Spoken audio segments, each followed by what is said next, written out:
an organizer of the Black Alliance for Peace. She's been on the air for forever and ever. And she just wrote something real interesting about this, which caught my attention. Listen to what she basically is saying. She basically is saying that this whole MOU is bullcrap, that it's a ruse, it's a sham, that it ain't going to happen. And that's how she views it. So I can't wait to hear your point of view, because you're saying, hey, this is crap. It's not going to come true. Is that what you mean? You just don't see this happening? Well, I don't see it happening because the MOU, when you actually read it, which we here in the United States weren't exactly given the opportunity to do that, because when it was reported initially, U.S. media left out a lot of the key articles where it is clear that the U.S. conceded some serious issues to Iran, and the MOU makes it clear that Iran won this quote unquote war, which no doubt about it, 150,000%. Yeah, yeah. But I, as much as I enjoyed reading the MOU and reading the demands that Iran was able to make, because they could only make those demands if they'd won and if they actually did repel the attacks of the United States, and if their state and if their sovereignty still stands, which it all does. As much as I enjoyed reading the MOU, I also understood at the end of it that the Trump regime and the U.S. government in particular, the Trump regime specifically, and the U.S. government in particular would never agree to those kinds of demands, especially but he seemed to agree. And here you and I are probably two people who have, I have no kind words for Donald Trump because of who he is, because of the way he's behaved, because of the things he's done, because of what he stands for, all of that. This is the first time that I have to say I give the guy props. Takes guts to admit you lost. It takes guts to get away from something when you're on your way out. No, this is what we're arguing about. I'm saying if this deal is real, hallelujah. This is fantastic. First time in my lifetime that I've seen a president of the United States walk away from a bad situation instead of prolonging it for 10 or 20 years, like we did in Iraq and like we did in Afghanistan and like we did in Syria and like we did in Libya. So, and that was Obama and that was Bush and that was all these other idiots, Biden, whatever the hell. The only president who actually said, wait, this is bullshit. We're getting our ass kicked and it's not good for me politically. It's not good for the American people economically. I'm out. If he's done this, it's good. I'm saying good for him. Now your turn. Sorry. Yes. Now, he didn't do that. That's the thing. If that were true, and I hate to say it, I really hate to say that I agree with you. If he had done that, because I don't want to give him any credit whatsoever for anything. But look, the truth is the truth. If he's one of God's children too, remember. Let's not bring God into this, because that's a whole nother discussion and a whole nother show, Mr. Sanchez. Don't you know? But no, if that was actually what he had done, I would agree with you, and I would give him props for that too, for the exact reasons that you said. However, what he did was exactly what I thought he was going to do, and what I tried to convey at the end of reading the MOU, and you can see that a video that I did on Luqman Nation's Patreon and on my YouTube channel, Luqman Nation on YouTube. At the end of the video, I do say, listen, I think this deal is this MOU is fantastic. It's a beautiful thing. It's a fantastic show of strength and the power of seizing and keeping state power that we organizers really need to understand. It's fantastic. Yay, Iran.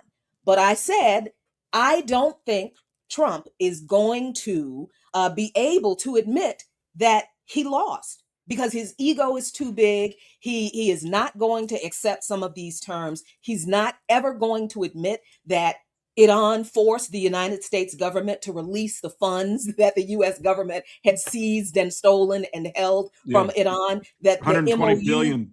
Yeah, no, you're right. And that is on top of. But wait. There's something here. There's something here that we have to address, and that is the reality of Trump's situation. $7 a gallon for gasoline. numbers in the tank. I mean, you know, he's approaching Starmer type numbers, right? And we see what happened to him. Yeah. Political, yeah, today. Politically, just a nightmare. I mean, MAGA hates him. Leaders in the MAGA movement hate him. There's no way that he could represent any kind of re-election process, not just for him, obviously, but for anybody who he is representing or approving of or supporting. So he's in a really bad place. And he knows he's lost the war, and he knows the world is blaming him for it. And not only that, final point, he will forever be associated with a genocidal dictator in Israel, Bibi Netanyahu. Like when people think of Trump, they'll think of Bibi Netanyahu. Ooh, can you think of a worse person, right? To be associated with. So he's not an idiot. He knows these things are happening, and he says, "I got to get out. I don't care what I do, and if I screw over my friend Bibi Netanyahu, so be it, because I've been screwing my friends over all my life." Yeah. I mean, but look at where we are today. Who is in Switzerland doing the negotiations, trying to save this agreement? It's not Donald Trump. And Kushner. Witkoff and Kushner. Yes, it's not Donald Trump. He's not, because what did he do? As soon as they were about to sign the MOU, what does he say? Well, you know what? If they don't do this, that, and the third, and he says this publicly, I'm gonna bomb the heck out of them. And the introductions, the Iranian delegation was literally coming in and saying hello to Vance and the U.S. delegation, and we see them saying hello to Vance and then going to the Swiss authorities and saying, basically, did you hear what Donald Trump just said? That man just threatened us again. He just violated this MOU again. We are not going to negotiate with this unstable, disrespectful, genocidal man. Israel out of Lebanon, that is the key on the table. And you're right, Rick. You're absolutely right, Rick, in that Trump for the rest of his life will be associated with the genocidal regime of Israel. But okay, here's where the God part is going to come in.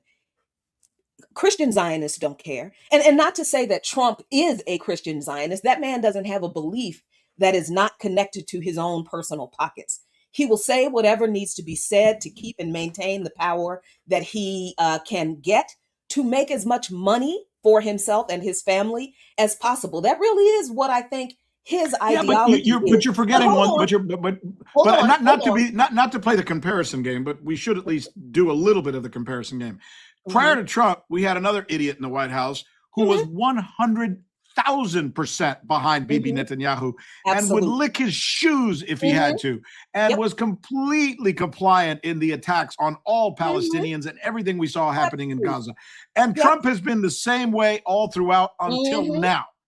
Has he stopped giving them money? Has he stopped sending them weapons? Well, he said some powerful things, and Vance even yesterday in the press conference was quite direct. And sure, Trump is like, oh, this is crazy. I've told he's talked tough about talking tough to Benjamin Netanyahu, but what weapons have stopped being sent to them? What aid has stopped being sent to them?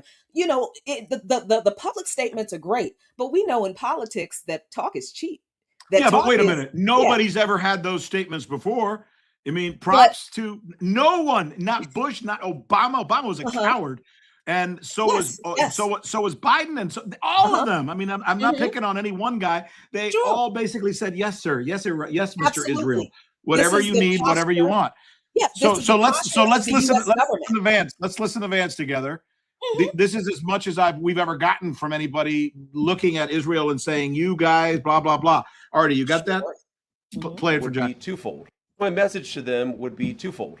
Number one, Donald J. Trump is the only head of state in the entire world who is sympathetic to the nation of Israel at this moment. The whole world hates you. And he happens to be the head of state of the world's superpower. If I was in the cabinet of the Israeli government, I might not be attacking the only powerful ally that I have anywhere left in the entire world. And the second message I would give to some of those cabinet members, Bibi, to his credit, has not gone down this path, but to some of these cabinet members in Israel who are attacking the President of the United States, the other thing that I would say is that over the last 3 months, 2/3 of the defensive weapons that have protected your homeland have been built by American hands and paid for by American tax dollars. The Yes. problem for Israel is not Donald J. Trump. And anybody in Israel who thinks their biggest problem is the president of the United States needs to wake up and smell the reality of the situation that country is in.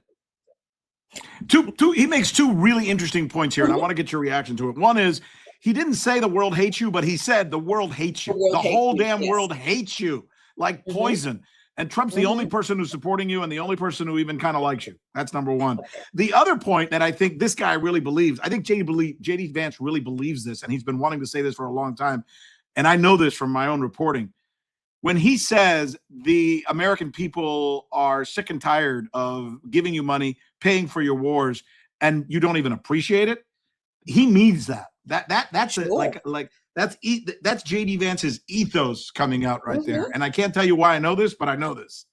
Your reaction. And I don't disagree with you on that. I absolutely believe he agrees. He believes that too. And you're right. That is we haven't had an American politician come out and say directly to Israel from the official position of the office. You know, in this case, it's the office of the vice president, but it's still the White House, the representative of the U.S. government, telling them, look at everything we do for you, and you don't even appreciate it. The thing is that the threat to stop the shipment of weapons was almost implicit with what he said. That was a little bit of a veiled threat at the end. If you all don't stop this attacking Trump, we're going to turn off the spigot for the weapons that you need to take and steal the rest of Palestine. And by the way, and he's saying Trump, but he means America. It's just that because he's JD Vance, he has to kiss Trump's ass to stay in, to be able to do these news conferences. You know, you get this is true. Yes, this is true. But the bottom line is the U.S. government under any administration is not going to stop giving Israel weapons to maintain the strategic posture of the illegitimate state of Israel in that region for the United States government's geopolitical imperialist purposes. Israel is it that or is it something else? Are they just being bought? Because you could continue your geopolitical purposes, as you say, by teaming up with Turkey. By teaming up with the Gulf states, Saudi Arabia, Qatar, Oman, UAE, because you could tell Israel, go to hell. We're sick and tired of you and all your damn problems. We got 15 other countries who are gonna kiss their ass, and they're gonna kiss our ass, and we're gonna continue doing what we're doing. So but I think it had. You know what I think? Call me crazy. I think Israel has just been really good at buying the U.S. Congress, the U.S. presidents, the U.S. Senate, the U.S. state houses, and most of the U.S. courts. I think they just own us, and that's why we do it. It has. And why do people accept the check? That's the question, Rick. That's the question. Because if we know that these people, these representatives of this illegitimate state are, everybody knows, well, most people should know, it's an apartheid state. It's an ethno state. Its founding is based on some really shady U.S.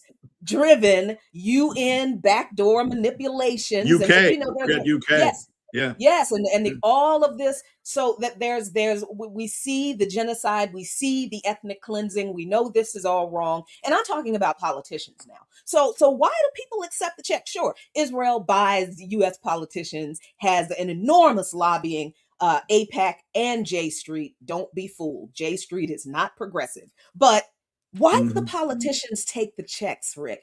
And here's where that pesky God question comes in, because as people of the Christian faith, far too many of us, and I am a follower of Jesus Christ, far too many of us have believed this a very conservative misinterpretation of the role of that region in modern geopolitics. Oh yeah, this old Judeo-Christian bullshit. Yes. I'm not a Judeo-Christian. I'm a Christian. What's Judeo-Christian insinuates I have to hate all Muslims. Well, why isn't why isn't it Islamic Christian? Why isn't it Buddhist Christian? I mean, go to hell with your Judeo bullshit, Christian. Well, this is a great deal of the indoctrination of white mostly, but not just white. A whole lot of marginalized and Christians of color believe this idea that Israel is the key to our faith. The state of Israel existing as it does now is a manifestation of one of the prophecies of our faith. They do not see the Palestinians. They do not see the Palestinians in that region as the original people in that book. That is so horrible when you consider the history of the Black community, of Black Africans, of the great African American community that exists in our country, which I'm a minority close to it. I'm Latin American, but same thing. There's more of a tie with the people of that region, who, by the way, are real Semitics, than there is with Israel. It's all made up. Well, see, this is why I was compelled to write my forthcoming book too, which is called "We Need John Brown Christians: Embracing Faith That Confronts Power." Another conversation for another day. But as a follower of Jesus Christ myself, who reads the Bible, studies the historical and cultural context of it, and tries to understand what it means to today and what it doesn't, I can sit here and tell you that whatever these Christian nationalists, and J.D. Vance is one, Pete Hegseth is one, Levitt is one, all of the members of Trump's cabinet. Well, J.D. Vance, not so much, because he's he Catholic, claims to be a Catholic, but he's not sure. He claims to be a Catholic, but he hates the Pope because the Pope said things about Donald Trump. J.D. Vance is a politician, first of all. So whatever he says is, to a certain extent, you got to think of it through the mind who's the vice president, but he wants to be president, and he can't piss off the president, and he doesn't want to piss off the president's MAGA supporters. So he plays this little game where he's kind of in the middle because he's sneaky that way. So you're absolutely right. You've not misquoted him. I just don't think he believes any of those things he said. I think to a degree that he does, to the extent that I think that in his aspirations for the presidency, and it's great that you said that, because when I first heard about J.D. Vance and I kind of watched him, ascend, and I thought, yeah, he's angling for that top spot. That man has no bit of humility in him. I don't care how the humble beginnings he said he came from. That's not country folk. That's not how we do it. The guy I grew up with, Marco Rubio. Yeah, they're like, oh, no, me, no, you, no, me. So if he's angling to be president, he knows he has to appease that MAGA base. And the MAGA base, whether the politicians actually believe this white Christian nationalist garbage or not, the MAGA base does. So he knows he's going to have to appease them. And on this, and this is the same thing with a lot of Black politicians who are very... the African-American community. Evangelical. I think the African-American community is the most gullible community in America. I don't know how it happens. I don't know if it's because they just watch too much local news or something, but they just buy into all this. By the way, my community too. I'm as a Hispanic American or whatever the hell we call ourselves. Same thing. Yeah, we just buy. We're not quite sure because they keep telling us to call each other different things, and we're just like, can we just call ourselves? But it is in the interest of the fascist capitalist dictatorship of a state that we live in, that we are all deeply, deeply misinformed and indoctrinated about what is really going on, what the government is really doing, what they're really not doing for us, and the reality of people like us in other countries and their governments. It is in the interest of the state for us not to know anything about Venezuela or Cuba or Palestine, or to know the truth about Israel. And or China or Russia. Or China or Russia, and to understand the historical connections of peoples and movements and these things and how we got to this point. So, Rick, in these conversations, it's difficult for me because as an organizer, all I do is connect all of these things because I understand they're all connected. So it's hard for me to talk about Trump and the MAGA base without talking about this white evangelical Christian psychopathy that convinces so many millions of people in this country exactly what you said earlier, that we're supposed to hate Muslims to the point that we don't care that this government, which we keep claiming is a Judeo-Christian government, bombs the hell out of Muslims all over the world, threatens to wipe their 1,000-year civilizations off the face of the earth. Too many Christians in this country are okay with that because they believe these twisted manipulations, these white supremacist, imperialist lies about the faith texts that we don't read ourselves. And I think that's true of most people of faith. probably in this country because we're so, illiterate and indoctrinated, and we lack critical thinking skills. So we don't read. We don't read the And we book let about them. our faith. We don't read the news. We just don't read. So we have But no critical thinking. we do get caught up in these stupid wedge issues about Yes. some black guy who walked into a restaurant. I'm just making this shit up, but some black guy yesterday walked into a restaurant and he held up his fist and he said Black Power. And that's the lead story on all the cable news channels. I'm just making this up, by the way. Or some Hispanic family decided that they were not going to put up a Christmas tree in their school, or it's just stupid shit, like stuff that make us hate our neighbors based on the fact that they're black, and all black people play their music too loud, or all Hispanic people are whatever loud like Rick Sanchez is, or instead of telling people this war in Ukraine is a sham. We've spent $300 billion in that country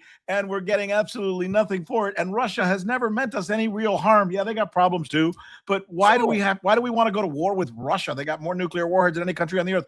But we don't talk about that on the news. Instead, we talk about the black guy with the fist, or the Hispanic guy who wears a bandito hat, or the gay guy who wanted to put on a dress, or just stuff that has nothing to do with anything. And yet we get caught up in this crap.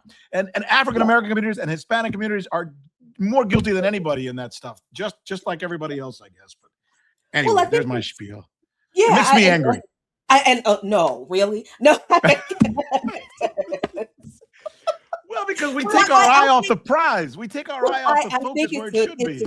It was a good spiel, and you're not wrong. I look at it differently, I think. Because I do look at it because it's not accidental, right? The way we engage with each other and disconnect from the prize, from the problem, from what we, leftist organizers call the primary contradiction, we're indoctrinated to do that. We are literally indoctrinated to look at each other's differences, to look at each other's otherness, and to pursue this idea that patriotism means we're all supposed to be the same. Being American, whatever that means we're all supposed to be the same. We're all supposed to be Christian. We're all supposed to go to church. We're all supposed to do blah, blah, blah, blah.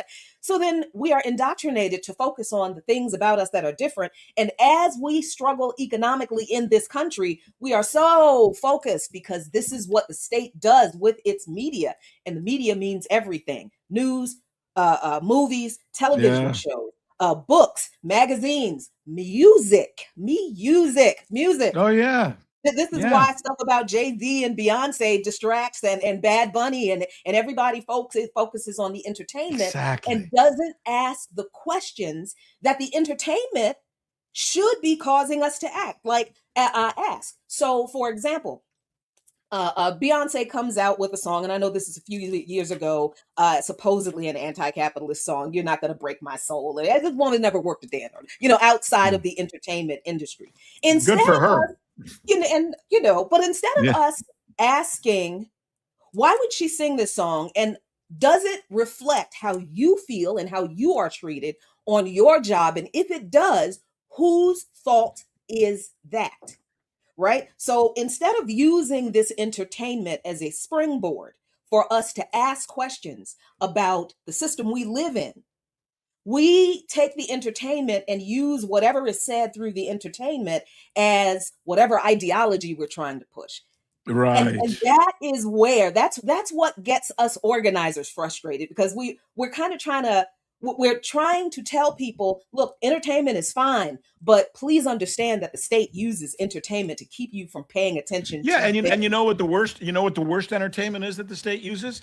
CNN, MSNBC, Fox News, Newsmax, whatever the hell they're called. I mean, all of these cable news stations are tools of the state TV. It's worse than anything in any country on earth. I mean, and this is where a lot of black folks and a lot of Hispanic folks and a lot of Southern folks and this is where they get their news. I mean, absolutely. They think. I'm from the South, and every time I go visit my dad in Fayetteville, North Carolina, or I visit my He's got cable news on. Every time we go out to a restaurant, Fox News it's always Fox News. in the South. It's always Fox News. Ugh. And then in other places, it's always CNN. Or I know they don't call themselves, which is the same. MSNBC Two now. sides of the same shit. Because and why is that? Because I love to ask the why is that question. This is what I've learned as an organizer. Fine, we can get together, have these discussions and disagree on basic stuff, but I'm always going to ask, why is that? So like, I don't mind when people are like, why are Black people always doing such and such? Yeah. I'm going to feel a certain way about it, but I'm going to ask, why do you think that is? First of all, do you think it's true? How many Black people do you know? How often do you see this? And why do you think that is? I know well enough to know that if I go to Birmingham, Alabama, and I go to a restaurant, the TV is going to be on Fox News. I know that. Exactly. So, I think that the reason we take our eye off the ball is because we're indoctrinated to. We're not supposed to make these connections. So I look at how in just this short period of time, we've brought up the three major issues that we're seeing coalesce into a global catastrophe right now. The war in Ukraine, Israel, its existence altogether, and its occupation and genocide in Palestine, all coalescing with endless wars the unprovoked attack on Iran really exposed for people who may not have been paying too close attention to it. And it's all happening at the same time as one of the most popular, if not the most popular global sport ever, the World Cup. Why is that important? See? Why is that important? How much information is being conveyed on these corporate news sites, these state-owned media sites? How much information about the repression that the United States and FIFA, in coordination with each other, are carrying out against the Iranian team, against all of the African teams on the U.S.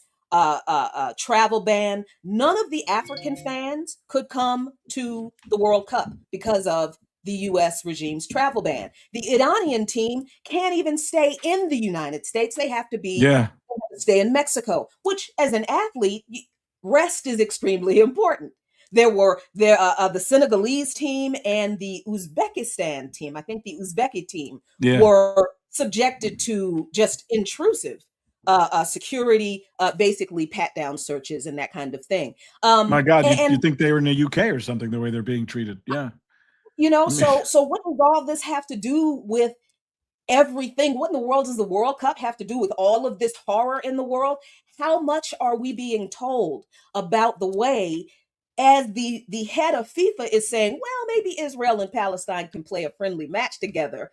How much is the US media telling you that this man is doing this at the same time that Israel is still carrying out a genocide? No, because they are now trying to replicate that genocide in Lebanon. No, because that's not what they get paid to do. Look, I worked at CNN. I worked at Fox News. I worked at NBC. I worked at all three of them, and I know exactly what my marching orders were. Pacify the public with stupidity, and don't tell them anything that's important or anything that's serious or anything that's critical of the state. That's why when I tried to describe to my viewers, what happened with our Baines in Guatemala and how we and the CIA were responsible for the deaths of some 200,000 people in Guatemala with a civil war that we started simply because they elected somebody who was going to try and create land reform and give it back to the people. We went in, we couped them, we removed them, and started a civil war that killed 200,000 people. That's a fact. We shouldn't run from it. It doesn't make us horrible people. It doesn't make us all Americans bad. It just means we had one bad policy and it should be described. But when I at CNN tried to describe this policy, they said, what are you, crazy? You're fired. Get the hell out of here. We don't want people talking about that to our viewers. And that's why. And they'll do these silly stories, these wedge issues to get people at each other, but it won't be anything serious. And that's where you and I agree wholeheartedly that there needs to be some kind of change, because right now, if you go to places like China or Russia, or even countries like Iran, where I've been to all of them, obviously, or even to a certain extent, India and other countries in Asia and Latin America, you get more democracy, you get more freedom than you do in our countries, and when I say our countries, I mean, Western countries, which is completely the opposite of what most people think. But that's kind of what needs to change. So, well, look, you've been great. I feel like I'm talking to my best friend that, we're sitting somewhere having coffee at a cafe or something, just going back and forth. And that's what makes conversations like this so great. Thanks so much. No, thank you. First of all, I really respect your work. Thank you so much for inviting me into your show. And hello to all of your viewers. Thank you. I hope you appreciate the conversation because I had a great time. So how do people get a hold of you? How do people reach you? Because you're fabulous. And, people, you should have a stage, and I want to make sure people can find the stage. Thank you so much. Well, first of all, I always like to lift up my organization, the Black Alliance for Peace. And right now, the campaign that we are working on, which is incredibly important, is the boycott the World Cup and boycott the United States campaign. And this is important that an African organization is calling for a boycott of the United States from inside the imperial core because of all of the connected issues that we know are a part of our work and a part of this moment that we're all struggling through that affect all oppressed working class and poor people around the world, but particularly people from the continent and in the affected regions in what we call the Middle East today. So we understand that this problem of imperialism it's centuries long. So please go to blackallianceforpeace.com and get information about the North-South Project for People's-Centered Human Rights and the Anti-Fascist Football Club's campaign to boycott the World Cup, boycott the U.S., and soon we'll have a campaign to boycott the IOC for all of the reasons that we talked about. But you can also find me on Luqman Nation on YouTube and on Black Liberation Media on YouTube, Patreon, Luqman Nation, and that's all LuqManNation, and on Substack as well. I'm all over the place. Great. I've always got a bunch of ideas. Like gardening Luqman, videos. that's great. Yes. BlackAllianceForPeace.com too. That's important. You're fantastic. Yes. Thank you so much.